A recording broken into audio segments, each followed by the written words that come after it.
வருவான். இப்போ நம்ம நினைக்கிறோம் தின்னா உடம்பு சீரா இருக்கும், ஆற்றலா இருக்கணும். நோ, திங்காம கூட நீங்க இருக்கலாம், நினைவு சரியாக இருந்தால். மகான்கள் எல்லாம் தவம் இருப்பதெல்லாம் நினைவுல தான் இருப்பாங்க. சாப்பிடுவாங்க, சாப்பிடாம எல்லாம் இல்ல. எவ்வளவு தாக்கு பிடிக்குமோ அது வரை. இப்போ நான் போய் உட்கார்ந்தேன், பட் பிளான் கிடையாது, பிளான் பண்ணிட்டு இல்ல. திடீர்னு தோணுச்சு, சைக்கிள்ல வீட்டுல இருந்து கிளம்பி போனேன், வீட்டுல கூட சொல்லல. அப்படியே அங்க மருத்துவல் மலைன்னு ஒரு மலை இருக்கிறது, அதன் அடிவாரத்துல அந்த சைக்கிளை விட்டேன், மலையில ஏறினேன். ஏறி ஏறி ஏறி ஏறி ரொம்ப மேல போயிட்டேன். அங்க போனா ஒரு குகை இருந்தது, குகையை பார்த்து ரொம்ப மனசுக்கு பிடிச்சிருந்தது, போய் உட்கார்ந்துட்டேன். நிக்கர் சேட்டை தான் போட்டுருந்தேன். உட்கார்ந்தேன், கண்ணை பொத்துனேன், நேரம் போனதே தெரியல. நேரம் போனதே தெரியல. எந்திரிச்சு ஒண்ணுக்கும் போகல, தவிக்க தண்ணியும் குடிக்கல, சாப்பிடவும் இல்லை. 13 நாள் இருந்தேன். 13ஆவது நாள் லேசா ஒரு முழிப்பு வந்த மாதிரி இருந்தது. கண்ணை திறந்து அப்படியே பார்த்தேன். மனசு ஃபுல்லா இறங்கி போயிடணும்னு சொல்லிச்சுது, இறங்கிட்டேன்.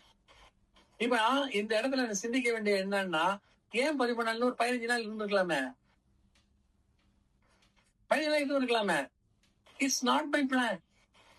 13 நாள் இருக்கிறதுங்கிறது என்னுடைய பிளான் இல்ல. 15 நாள் இருக்கணும்னு நான் நினைச்சாலும் முடியாது. ஏன்னா இந்த பாடி என்ன பண்ணுது, மைண்டு அது கரெக்டா இருக்குது. 13 நாள் சாப்பிடாம இருக்கக்கூடிய தன்மை இந்த பாடிக்கு அன்னைக்கு இருந்திருக்கு.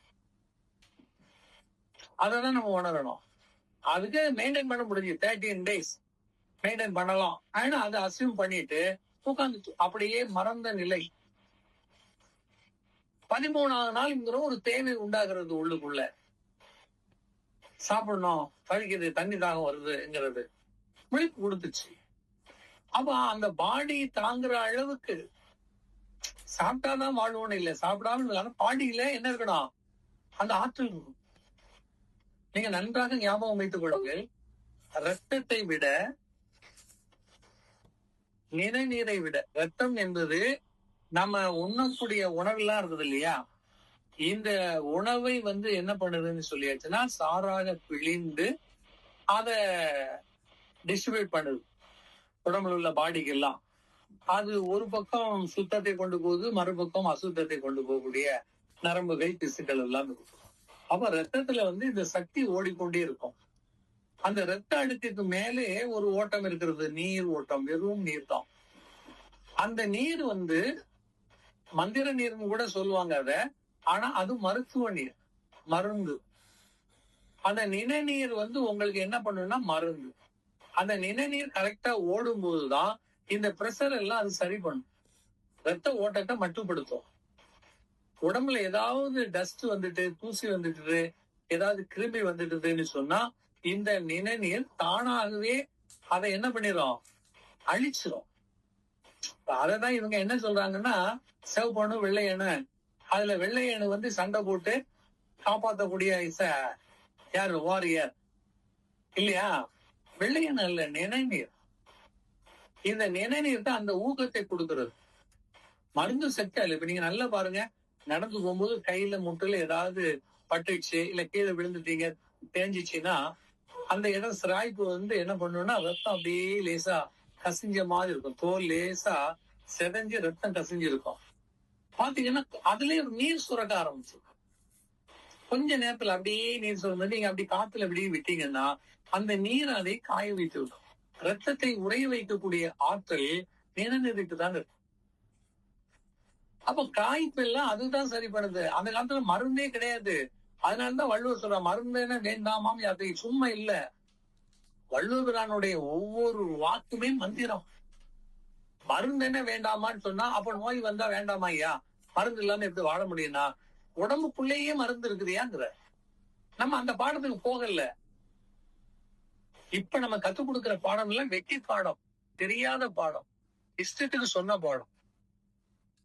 நான் தான் சொன்னேன், ஞான பாடத்தை விட ஞான பாடம் தான் பெருசு.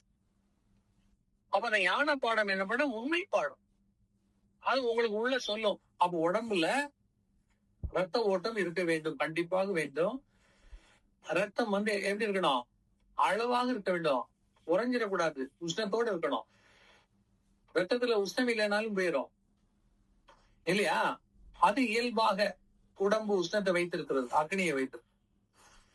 அப்ப இந்த நிணநீர் வந்து என்ன பண்ணும்னா, வெளியிலிருந்து வரக்கூடிய வூண்டிங்ஸ், ஏதாவது டிஸ்டர்பன்ஸ் வந்துன்னா அதை சரி பண்ணி கொண்டு உடம்புக்கு உள்ளேயும் இப்ப நீங்க நல்லா பாருங்க, நிறைய கொஞ்சம் வயசானவங்க எல்லாம் பார்த்தா ஏதாவது கையில கால கிழிச்சிட்டுனா நாக்குல அப்படி அந்த நிணநீர், அதான் உமிழ் நீர், அதை லேசா தொட்டு அப்படி அந்த இடத்துல ராவுவாங்க. ஒரு காலத்துல நாய் கடிச்சது கூட தேய்க்கல. எனக்கு தெரிஞ்சு எங்க ஊர்ல எல்லாம் இன்ஜெக்ஷன் போட்டாச்சுன்னா இன்ஜெக்ஷன் வலிக்கும். இந்த கையில வந்து இதுல ஸ்கூல்ல வந்து போடுவாங்க டபுள் இன்ஜெக்ஷன். போட்டு வந்த உடனே என்ன சொல்லுவாங்கன்னா, சிலவங்க யூரினை எடுத்து அப்படியே அதுல ராவிடுவாங்க, அது நீர் தானே. சிலவங்க என்ன பண்ணுவாங்கன்னா, எச்சியை தொட்டு அந்த இடத்துல அப்படியே நல்லா ராய் விட்டுட்டீங்கன்னா வலிக்காது, அந்த இது கட்டி வரும். நினைவுக்கு அவ்வளவு ஆற்றல். இப்ப நம்ம சாப்பிடுறோம், அந்த சாப்பாடுலாம் ஜீரணம் ஆவதற்கு உங்களுக்கு முதல்ல கை கொடுக்கக்கூடிய ஃபர்ஸ்ட் எய்டு எதுன்னா உமிழ் நீர் தான். அந்த நாக்குக்கு அடியில மேல இருந்து அப்படி நீரை உங்களுக்கு சுரக்கலன்னு சொன்னா இதெல்லாம் நீங்க பிசைஞ்சு உள்ள போக முடியாது, கட்டியா தான் இருக்கும் இல்லையா? ஒரு கிழங்கு கடிக்கிறீங்க, கிழங்கு கட்டியா இருக்குது, அதை நீங்க அரைக்க அரைக்க அரைக்க இந்த மாவரைச்ச மாதிரி தான், தண்ணி விட்டு அரைக்கிற மாதிரி இந்த நீர் அதோட சேர்ந்து அதை அப்படியே அரைச்சு பிசைஞ்சு கூழா மாத்துது. அப்ப அதுல ஆசிட் பவர் இருக்குது. நினைநீர் ரொம்ப முக்கியம். நினைநீர் எல்லாம் வேஸ்ட் பண்ணக்கூடாது. அதனாலதான் சும்மா காரி துப்ப கூடாது. நல்ல ஞாபகம் வைங்க. சளி வந்தா கூட நீங்க துப்ப வேண்டிய தேவை கிடையாது, உள்ள விட்டுருங்க. அது கழிவெல்லாம் தானே போயிடும். வெளியே விடுறதுக்குன்னு ஒண்ணுமே இல்லைங்க. மலம், சிறுநீரகம், இந்த ரெண்டு தான். வேற மத்ததெல்லாம் ஏன்னா உடம்புக்கு இப்போ திடீர்னு மூக்கு வெடிக்குதுன்னு வைங்களேன், இது எங்க இருந்து வந்தது? உடம்புல இருக்கக்கூடிய நீர் தன்மையில ஏதாவது வைரஸ் சேர்ந்த உடனே அது என்ன பண்ணுதுன்னா அந்த நிலை மாதிரி வெளியே தள்ளி விட்டுரும். மூக்கு ஆச்சுன்னு போடுவோம், மூக்கு வடிஞ்சுக்கிட்டே இருக்கும். நல்லது அது, அது நோய் இல்லை, பாதுகாப்பு.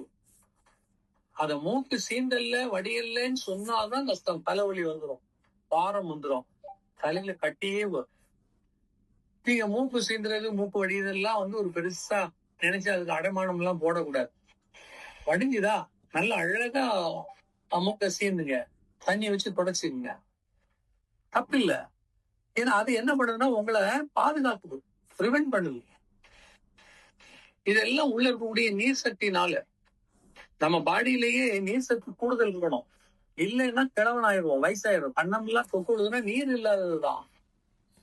நீங்க என்ன சாப்பிட்டாங்க, இந்த பாடியெல்லாம் நல்லதான் சாப்பிடுறாங்க, நீர் சத்து குறைஞ்சிடும். கண்ணை என்ன ஆயிரும், அப்படியே காஞ்சி அந்த நிலம் காய்ந்து கிடக்குற மாதிரி ஆயிரும், ஒட்டிடும். ஆனா நீர் நிறைஞ்சிருந்தா பாருங்க, இந்த சின்ன பிள்ளைல நமக்கு பிடிக்கிறது காரணம் என்னன்னா கண்ணு புசு புசுன்னு இருக்கும். பார்த்தோம்னா கண்ணத்தை ஒரு கிள்ளணும், ஒரு முத்தம் கொடுக்கணும்னு தோணுது. நீருக்கு அவ்வளவு ஆற்றல், வசீகர தன்மை நீரில் தான் இருக்கிறது. அப்ப நீர் குடிக்கணும், உங்களுக்கு தேவைப்படுறவரை நீரை குடிக்கணும். ஒரு நாளைக்கு நான் 2 டம்ளர் தான் குடிப்பேன், 3 டம்ளர். இந்த கட்டுப்பாடெல்லாம் நீர்ல வைக்காதீங்க. இந்த மண்ணுக்கே காவல் நீர் தான், நல்ல ஞாபகம் வைத்துக்கணும். நிலத்துக்கு நீர் இல்லைன்னா நிலமே வாழாது, விண்ணின்றி இல்லையா? வள்ளுவரான் சொல்வார், வானத்துல இருந்து நீர் வரலன்னா ஒரு புல் பூண்டு கூட மண்ணில் வருவதற்கு வாய்ப்பு இல்லை. அப்ப நீர் எவ்வளவு முக்கியம், ரொம்ப கவனமா இருக்கணும். நல்ல நீர் குடிக்கணும், எப்பவும் முகத்தெல்லாம் நல்லா ஃப்ரெஷ்ஷா வச்சிருக்கணும். உடம்பே தன்னுடைய அந்த நோய்பாடுகளை சரி செய்து கொண்டு நம்மளை பாதுகாத்து கொண்டு. அடுத்த கட்டம் 3 நிலை அதுல இருக்கு. ரத்தம், அடுத்தால நிணநீர், அதுக்கு பிறகு பாத்தீங்கன்னா ஆவி. மேல இந்த ஆவின்னு இருக்கு, ஆவி படர்ந்து இருக்கும், கண்ணுக்கெல்லாம் தெரியாது. கையை வெட்டி பார்த்தாலும் ஆவி பார்க்க முடியாது. சில நேரம் நிணநீர் தெரியலாம், அப்படியே ஒரு மாதிரி நீர் பிடிச்ச மாதிரி இருக்கும், உள்ள ரத்தம் இருக்கும், ஆவி தெரிவதில்லை. ஆனா ஆவிதான் அற்புதமானது. ஆவிதான் உங்களுடைய முழு ஆற்றலை கொண்டு வரும். ரத்தம் இல்ல அந்த உடம்புல சதம் ஓடுறதுக்கும் எலும்பு ஓடுறதுக்கும் தான். நிணநீர் வந்து வரக்கூடிய நோய்களை சரி செய்யறதுக்கு. ஆனா பரவி இருக்கிற ஆவி என்னன்னா அதிசயமான அற்புதமான வாழ்க்கையை தருவது. இப்ப நான் சொல்றேன், நீங்க அதை பாக்குறீங்க. ஆவிதான் என்ன பண்ணுது? பார்வையை கொடுக்கிறது. ஆவிதான் காது வழியாக இந்த குரல்களை உள்ளே வாங்குகிறது. ஆவிதான் நினைவுக்கு கொண்டு போய் பதிய வைக்கிறது. அதிசயங்கள் பண்ணுவதற்கெல்லாம் இந்த ஆவிதான் கை கொடுக்கணும். ஆவி பரிசுத்தமாகவும் நிறைஞ்சு உங்கள்ட்ட இருந்ததுன்னா, இருந்த இடத்துல இருந்து ஏகப்பட்ட அட்டமா சித்தி என்பது ஆவி கை கடக்குவதுதான். அதான் ஆவி போனால் கூடவே வருவதென்ன?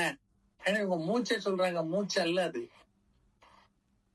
ஆவி எதுன்னா அந்த உடம்புல இருக்கு. அந்த ஆவித்தன்மை குறையும் போதுதான் உங்களுடைய உயிர்த்தன்மையே குறையும்.